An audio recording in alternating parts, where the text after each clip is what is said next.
Welcome home. We are WNST, AM 1570, Towson, Baltimore. We are Baltimore positive, getting after it here in a baseball season in a good way. It gives me a chance to catch up with the old friends and just friends that aren't old. He's a little younger than me, but not too old. I'm his brother's age. We're really old. I would have shaved today if I wanted to feel younger. He is the county commissioner up in Montoursville. He will always be the brother of the Hall of Famer, Mike Mussina. He's been my friend for going on 35 years. We welcome Mark Mussina back on. I always hit you in football season to come on to beat up on the Cowboys, and you're like, oh, I'm county commissioner. Baseball season, man. One weekend in, I'm like, you want to talk baseball? Moose is like, let's go. So, first things first, how you doing? Everything good? How's the county commission doing? All right.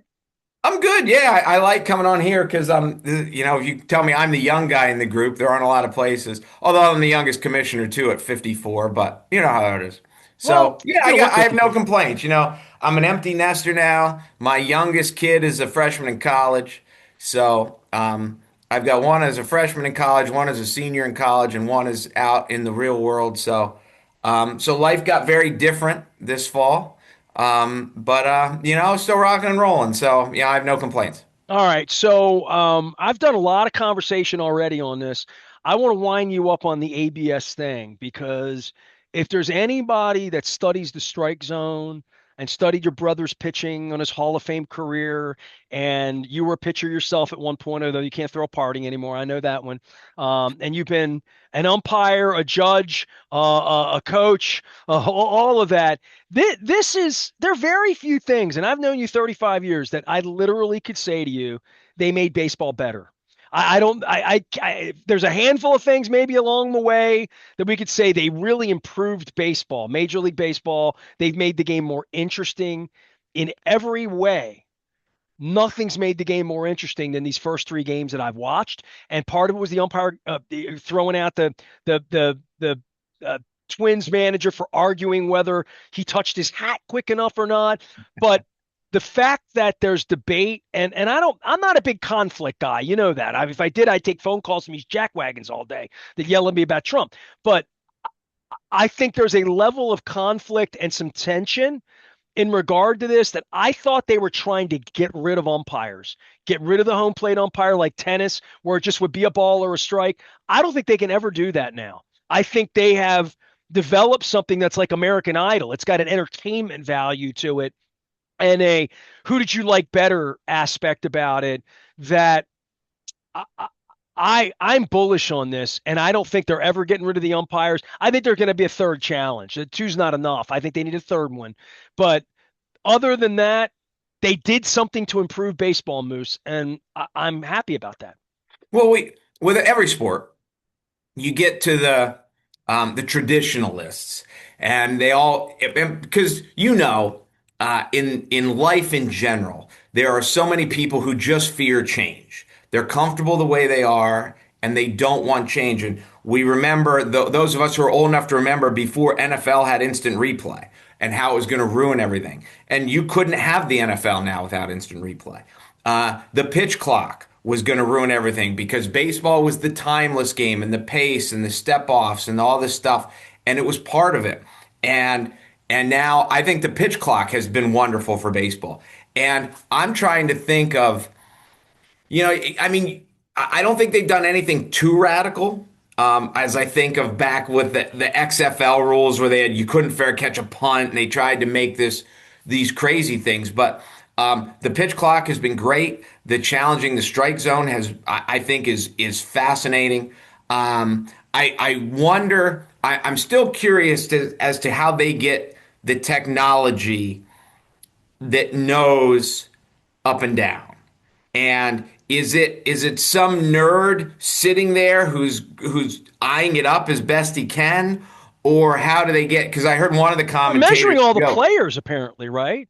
Well, one of the guys joked that when guys used to show up at spring training, they're like, "How tall are you? What do you weigh?" And they would just tell them, and they'd write it down. And the guy said, "Now the guys have all gotten shorter this year because they're like, no, no, no." So, I mean, there has to be. I don't know, but it's it's not exact, but it's not like the umpires were exact. But you do see the egregious misses, and that they fix them. And I agree with your point of is two enough. I know you don't want 1,000 stoppages, but baseball used to be so much slower. I mean, you remember whenever the Yankees and the Orioles used to play, it was a 3 hour and 45-minute game. The pitch clock has sped that up a lot. I wondered if they ever get to the point where you have like, if it's a different number, maybe I don't know how, because they seem to be able to do it quickly. I wondered if you got one for every spot in the batting order. And, if you're in the three hole, you get one today. You can use it early, you can use it late. If your eight hitter comes out of the game and you bring in a pinch hitter, the pinch hitter might not have one. I don't know. I know one of the things that I've always wondered, and they have it in basketball now, they have these limited challenges, even if you're always right. And I've never understood why if you get in the NFL, if you get screwed twice and you're right, you get a bonus one. What if you get screwed on five straight calls? Why does it stop? So those are questions to move forward, but they will tweak it because they don't want it to take too long. But I agree with you. I think that one and the pitch clock have certainly made pitch clock just made the game more consumable. This has been an aspect because with the NFL, the question is, do we waste our challenge? Do we risk the challenge because we're going to burn a timeout if we're wrong? So it brought a whole new level of strategy. And with baseball, it's the same thing. As it's a 2-0 pitch in the second inning. Is this where I'm going to use it or am I not? And it's Or how right am I? How sure am correct. I that I'm right? Because I keep thinking to myself, Twins guy blew it. They didn't have a challenge late in the game. That you cannot go into the ninth inning without still not having this. To me, eighth or ninth in a close game. And not every game's going to be close. I get the 7-2 game with differences to make, right? But in close games, in division games, in pennant race games later in the year, the notion that you go to the dugout and you did screw up in the fourth inning or the fifth inning, or you tapped and you lost one for your team, you go to the dugout, you're going to give me the stink eye, and the pitcher that's coming into the game in the ninth inning, you're screwing him too. So just how much latitude, how much ego is involved in this for Yep. hitters to say, I'm going to challenge it. Then it costs you the challenge. You go to the dugout. It's going to create tension between managers and players too, to say, you're not allowed to challenge, dude. In the same way, you're not allowed Correct. to steal a base or take a base, or, you don't have that latitude to challenge. Don't challenge it because your eye's not good enough. And And it's No, I agree. And it's neat that baseball has not allowed, because all the other sports wait for replay. And sometimes when you're watching the NFL at home and we see that you kind of blame the television broadcast because they didn't find a good enough replay angle before the team, because guys don't just throw it. And you see in college basketball all the time, they go to the manager now behind who's got the iPad behind. They don't just do it live very much. So the fact that baseball's forced it live, you're right. It's not just about how good am I doing it, it's the ego, and you just took mine away from me. I wonder, because it's so new and because it's going to be tweaked, the NFL, you can't challenge unless you have a timeout until we get under 2 minutes. And I wonder if baseball does something along the lines of you get two challenges for the first 7 innings, but then in the eighth inning, the ninth inning, the 10th inning, you get a challenge every inning going forward. So you can't get to the ninth inning without a challenge. I wonder if they do something like that. yeah, But it's going to be that fascinating. just isn't a good, that's not good. It's not good for us, for the people consuming the game, that in the ninth inning, one team can't challenge something when, because they screwed up once earlier in the game or whatever. Correct. Like, but man, it got me texting you on Sunday night, and Alan's coming on, all of my baseball nerds, because I'm like, is this as wild to you as it is to me? And I can't imagine your brother. What does your brother think of it? I haven't asked. I haven't seen him since the season started. I was going to see him today at a baseball game, but the field is too wet, so they had to move the game somewhere else. So I'm not going to see him. But I don't know. It is it, the difference that the intrigue that baseball is going to bring in. is it's not the coach who's looking at a TV screen who's deciding. It has to be the players. And again, like and that's one of the neat things when we see in college basketball. It's one of the But it neat is a things team about. decision to challenge it, though. Correct. But that's one of the neat things about basketball is like, am I shooting or are you shooting? It's the coach doesn't decide. The coach we can drop our offense and we can do whatever we want, but you've got guys on the floor, and in this case in March Madness, you got kids on the floor. They're like, I can shoot it if I want, or I can give it to you, and now we get the selfish, unselfish, and who's too unselfish and who has I mean, I think you're gonna see guys it'll be fascinating the stat at the All-Star break, who leads the league in challenges and what really good players have never challenged at all that haven't because they're like, I'm not taking it away from somebody else. I'll fight through it. It's going to be fascinating. Mark Mussina is my guest. He has been around here for 30 years. One point was eating frozen pizza in my living room at 3 in the morning, watching baseball tonight with Carl Ravitch. And I don't ever poke you about your brother or what your brother think of this or whatever, or how it would be in that day. But I'm going to ask you about this because I don't really know the answer to this. In all the years I covered baseball, I had to think about this in the last 24 hours, and I've told the story once or twice already this week on the show. I only remember ever in my life having one conversation with an umpire. I had it on an airport shuttle in Cleveland right after the Alomar spitting incident with Hirschbeck. I don't remember the umpire's name. Your brother would remember it. It might have been the day Alomar hit the home run in Cleveland. I'm pretty because it was I remember it being in Right. Cleveland. I was on an airport shuttle. I was leaving an Oriole Indian game. So I think it was the 96. You and I were probably roommates at the time. Um, all I remember about him was he was like the worst gym teacher. He was like stereotypical macho douchey, my way or the highway, Frank Kush school of umpiring. And I thought, well, all these guys dealing with Lou Piniella and Earl Weaver, that's the way it was. I'm old now. You're old now. The umpire's a little younger. Some of them are a little older. The Angel Hernandez thing that happened in recent times about just being bad at it. Cora saying you got one job, balls and strikes, you get 9 wrong in a game. That's not good. We're going to start judging the umpires. Did you know umpires? Did your brother really ever know an umpire, talk to them well or anything? I'm fascinated because I know that they thought they were just trying to take umpiring away, and that sounds good. I would have said a week ago, Moose, I would have said they're trying to get rid of the umpires. Now that I see the friction this creates and the drama and the this is how they've done it. I think they've done a brilliant job with it. They need to get more. That's my only complaint.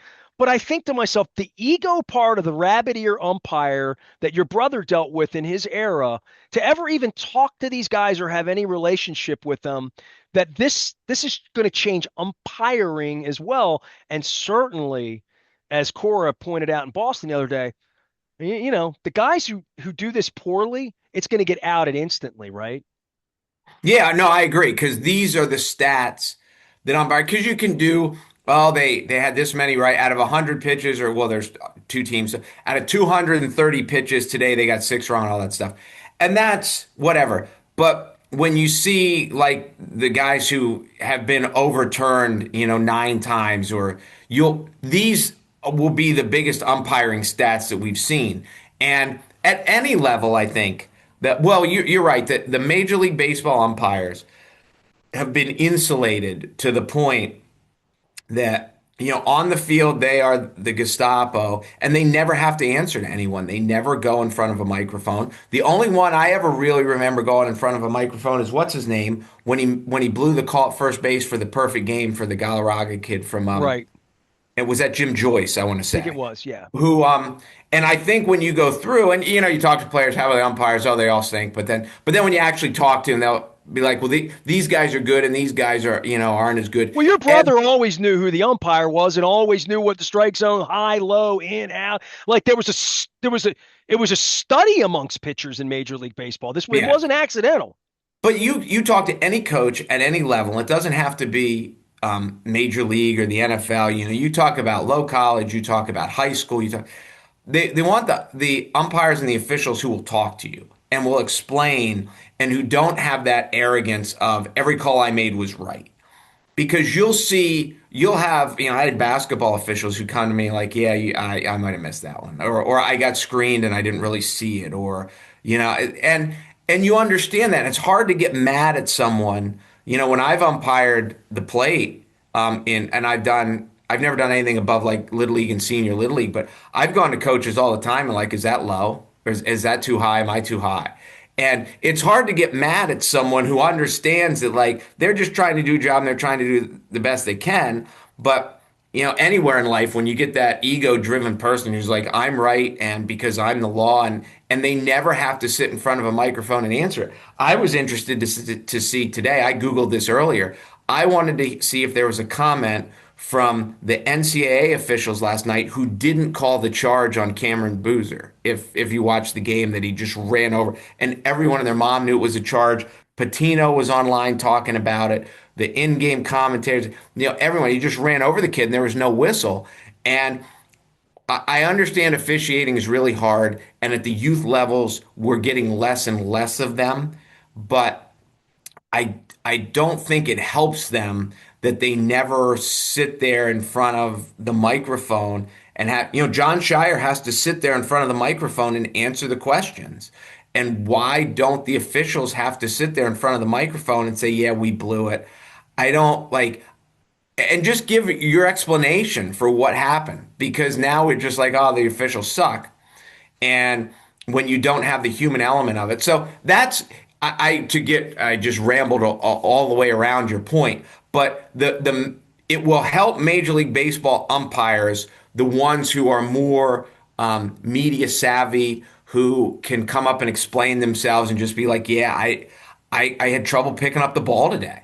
Hitters do, so why do umpires? I just But didn't. there's no relationship between umpires and even your brother pitching 20 years in the big leagues. They really don't know each other at all, right? They literally, it is, I don't I know. It's like mean, you mentioned policemen or Gestapo or whatever. Like, I just can't imagine there've been a lot of discussions between pitchers. And even your brother would say that Maddox had a preferred strike zone, right? He got calls no other people got. That's all over with. All of that's over correct. with now.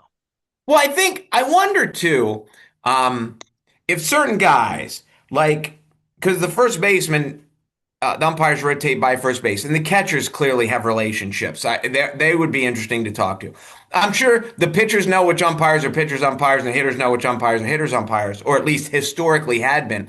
But it would be interesting to talk to the catchers because they would have relationships with all these guys, and which ones you can talk to, which ones will be like, yeah, I missed that one. And because when you're umpiring behind the plate, even as a guy who's just done a billion little league games, like right after the call, there are times you're like, ugh.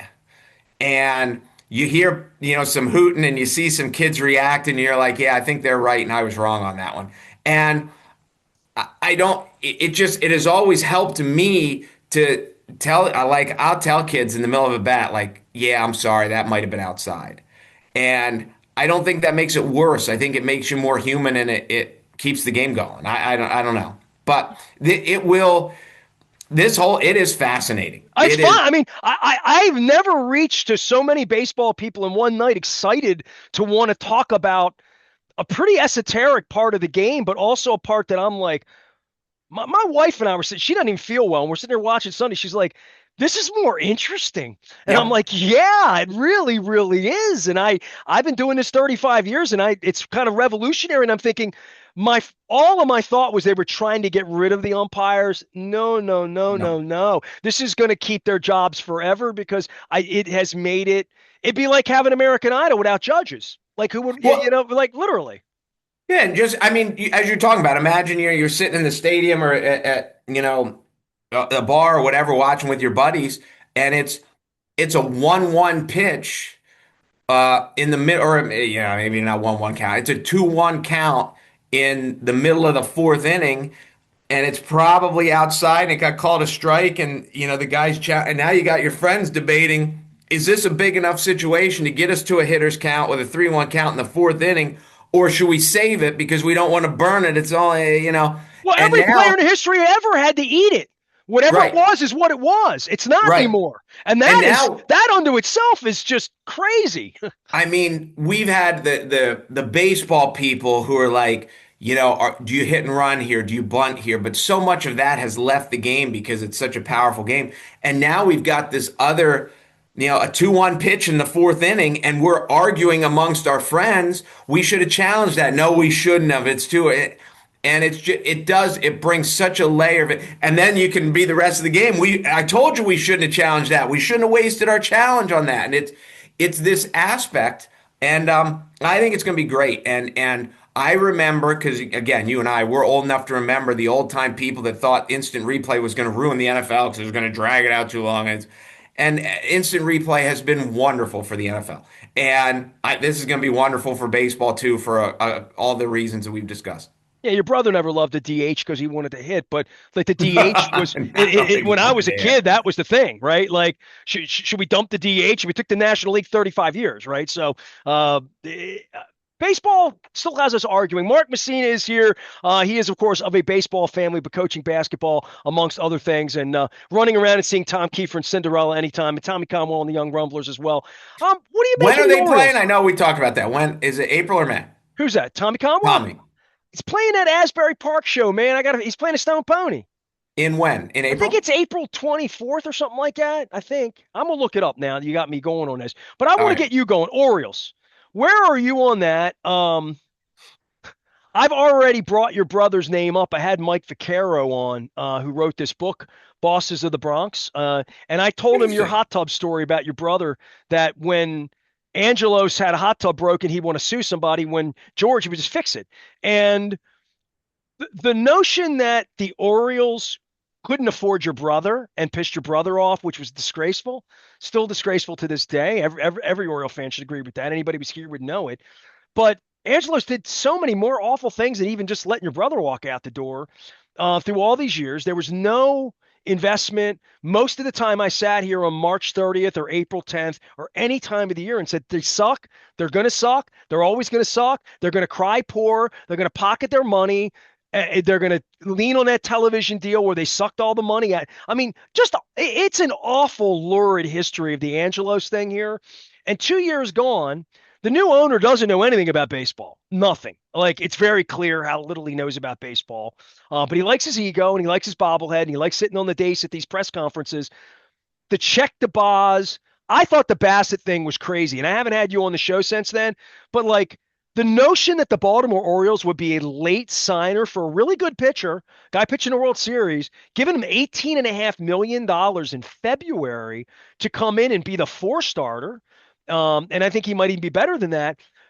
We're seeing things here civically and fundamentally. And even though I'm banned and they treat me like the same piece of garbage that Angelo, they treat me worse than Angelo's because I don't deserve it. But they're they're making it interesting here. Pete Alonso, but the Shane Boss thing, it's like I was going to say they're spending money like a drunken sailor. Not really. It just feels that way when you're an Oriole fan because they never did anything here. They're trying here, Moose, and for that, they don't have to give me my press pass back. I can see the strike zone better on the box, especially if I'm going to come down and they're going to treat me like shit because I don't want that. But they're making a real concerted effort here in a way that even during the Buck era, this feels different here. And I don't know if it feels different to you up on the farm in PA, but it feels different. It feels like the Orioles are going to be trying from now moving No, forward, I, and I'm I not used to agree. that.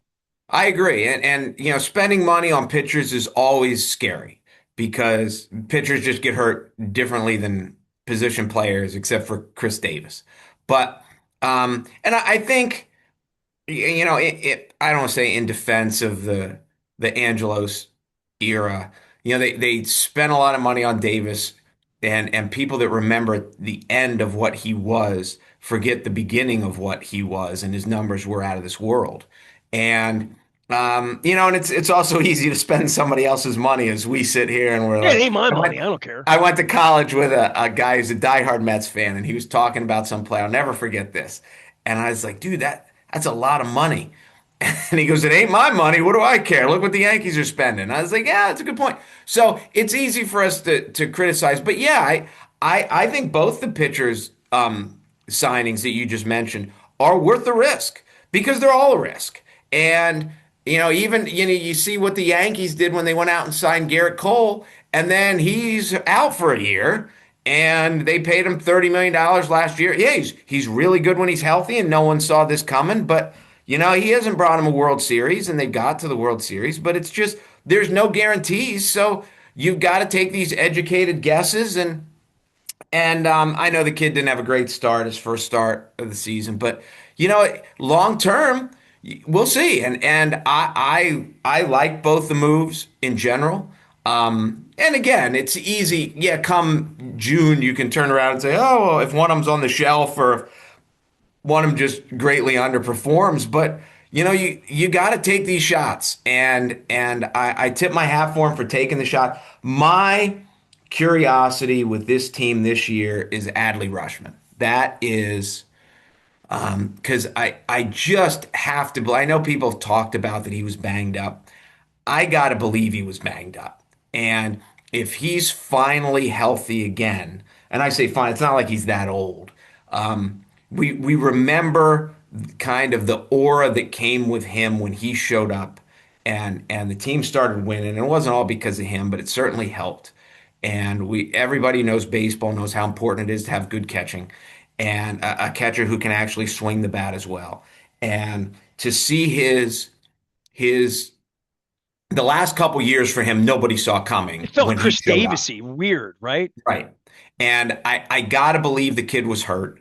And I just hope that he can be healthy again and he's not going to hit 330. And, maybe he's not, he's never going to be, Johnny Bench or whatever. But to see this kid come back and hit 275 and hit 20 plus home runs and drive would be very feasible, I think, if he's healthy. And I just hope that he is.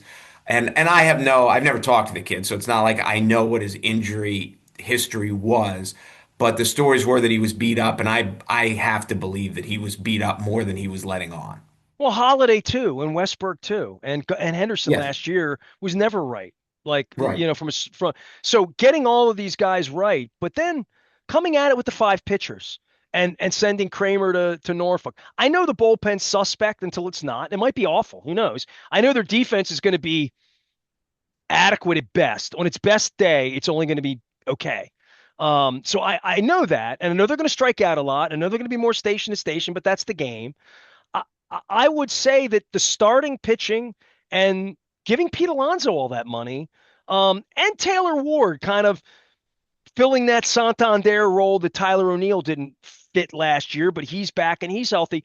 They got a lot of bats and they have really good starting pitching. And for that, I we're into a season where they have a chance, and we haven't had a lot of that. And I think they have a good chance. I picked them to win 92 games, Moose. I think that I'm bullish on the Orioles this year. I think they're going to Well, be good. when you said, their bullpen suspect, I would bet, and I haven't gone, other than all the teams with the huge market, the Yankees, the Mets, the Dodgers, Well, the Indians had a good bullpen until everybody went to jail. So yeah. right. Like, how many teams don't have a suspect bullpen in March? So, and the difference in Major League Baseball, it's a good reminder of college basketball, and you see all these teams now that are in the Final Four. It's the margin of error that the Orioles of the world, the Mariners of the world, these teams can't they can't absorb a lot of injuries. Where the Yankees, Giancarlo can miss half the season again because he always does. And if he's there in October, then he's there in October. If the Orioles and all these other teams have if Gunnar misses half the season, the Orioles have no shot in October. So those are the differences. Their margin of error. But we saw with Toronto last year. We saw with Seattle, these teams that have made it exciting. When you look around, Houston isn't what they used to be. Detroit's trying to get there, and I think Verlander's pitching today. But other than you look at Dodgers, Yankees, the Mets are supposed to be, but the Mets are still the Mets until they get there. It's more wide open, and now with the expanded playoffs, it's even more wide open. So yeah, I really liked the Orioles offseason. And I think too, going forward, it shows guys like Gunnar, or any young guy coming up or any veteran guy coming in that they're going to try. because nobody wants to be the one guy that they keep. The like Jose Ramirez is in Cleveland right now, and he's got really nobody around him. Nobody wants to be that guy. They want, like, yeah, sign me, I'll stay if you're going to spend money on other guys and at least try. Because the guys know that they can't go out and spend $300 million on a starting pitcher. But to bring in the kid from Toronto for $18 million, well, they can absorb that. So Everybody sees that that's a real commitment inside the locker room. I see that as a media absolutely. member and a fan. Absolutely. So it gives hope to, because they're like, well, why won't a guy stay? And we transfer portal, all this stuff. Well, what do they think? What do they think is going to be here next year? And if Bassett goes, and then well, they're going to bring in somebody else, and that would be the feeling in the locker room all year this year in the clubhouse that next year we're going to try. Look, they signed Alonso, they signed this guy to a multi-year deal, they signed this guy to a 1 year deal, but these aren't just we remember the rentals that they picked up and like they hope they catch lightning in a bottle. Like these guys have real potential, and not just a lot, but the other guys that they're not just throwing crazy money. I thought they were all reasonable, educated guesses, and that's all they all are. It's players' health is a risk, and God bless them for taking it. Look, everybody wanted Corbin Burns here last year, and it would have sounded good and would have looked good, but it wouldn't have been good, right? No, it would not have been. It would have been So. devastating, really, for them. And yeah, I think it's fun. I think the team, you're right. Defensively, they're not great, but offensively, I think they're going to score.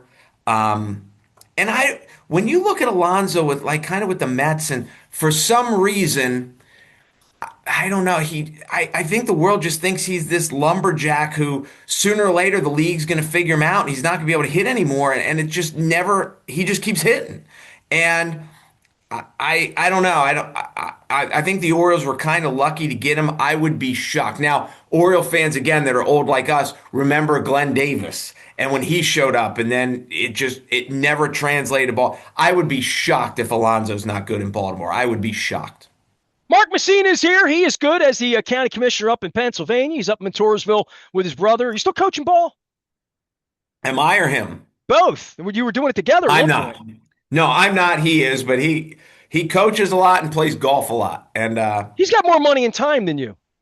he is certainly, and he's a way better golfer, I'll tell you that. But he's on the range 6 days a week. Like I hope he's good. So he's fallen in love with golf. That's been his thing. Yeah, yeah. My youngest nephew is a super golfer, and so him That's and his youngest boy. yeah, Okay. his youngest son.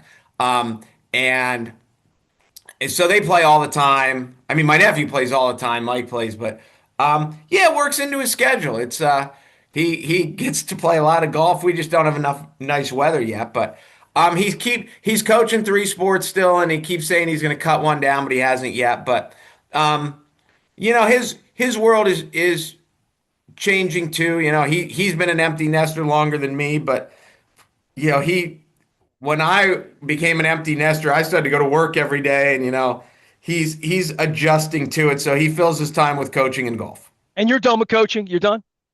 Yeah, yeah. I don't. I have a buddy. I have a couple buddies that always said when we got older and our kids were older, we were going to go coach a little league team and have no kids involved and have no daddy ball involved, and we were just going to teach them how to play. I don't know if that's ever going to come to pass, but I still throw batting practices to some kids sometimes, and help things out. But I'm still a good bullpen catcher. But no, the everyday stuff. I actually, as corny as this sounds politically, there's some things on the local level with with nonprofit organizations and with housing. We were just at a Habitat for Humanity just did a ribbon Beautiful. cutting, and so there's things like that I feel like I'm in That's a not corny in position. my world. I do that all day. That's the important stuff, dude.